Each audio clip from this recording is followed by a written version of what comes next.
Bismillahirrahmanirrahim and Assalamu alaikum. Welcome to Gohar Publishers. This is Hamna bint Shehzad. Our motto is redefining the geography of education through digital resources for conceptual learning. Dear teachers and dear students, आज के इस video lesson में हम देखेंगे गौहर उर्दू कायदा prep जमात का एक नया हर्फ और हर्फ हमारे पास है काफ। ये नुक्तों वाला काफ है। तो सबसे पहले काफ इब्तिदाई आवाज के तौर पे देखते हैं। काफ किला, काफ काफला, काफ कौसे कज़ा, काफ कालीन, काफ कैंची। अब काफ की लिखाई देखते हैं।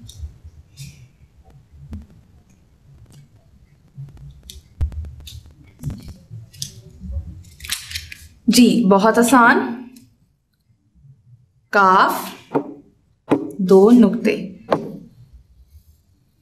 काफ और दो नुक्ते। अब देखते हैं सफा नंबर 98 पे।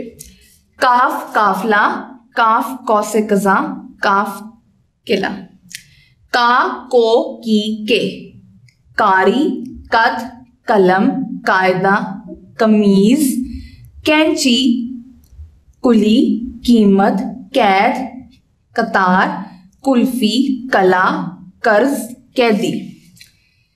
कैदी कैद में है, कर्ज बुरी बला है, कुल्फी मजेदार है, इस जग की कीमत क्या है, ये शाही कला है, ये कलम है। आप देखते हैं सफा नंबर 99। सफा नंबर 99 पर हमारे कुदरती वसाइल हैं। 4 तरह के कुदरती वसाइल हैं, पहाड़ समंदर जंगल और सहरा।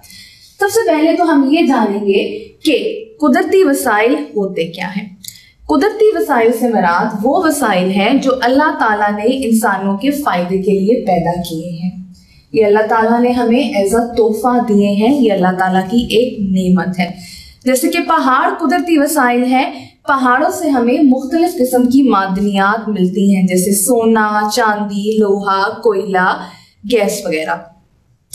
समंदर एक कुदरती वसाइल है, समंदर से हमें मछलियां हीरे इसके अलावा दूसरे आबी जानवर मिलते हैं जो कि हमारे लिए फायदेमंद होते हैं। फिर जंगल है, जंगलात से हमें लकड़ी फल और मुख्तलिफ इकसाम की सब्जियां हासिल होती हैं। सहरा, सहरा से रेत हासिल होती है जो मकान बनाने के काम आती है।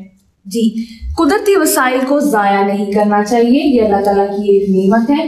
ये खत्म हो जाएंगे तो हम इनको दोबारा पैदा नहीं कर सकते, इनका ख्याल रखना चाहिए। मुझे उम्मीद है आपको आज का वीडियो लेसन पसंद आया होगा। एक नए वीडियो लेसन के साथ हम फिर मिलेंगे, तब तक के लिए अल्लाह हाफिज।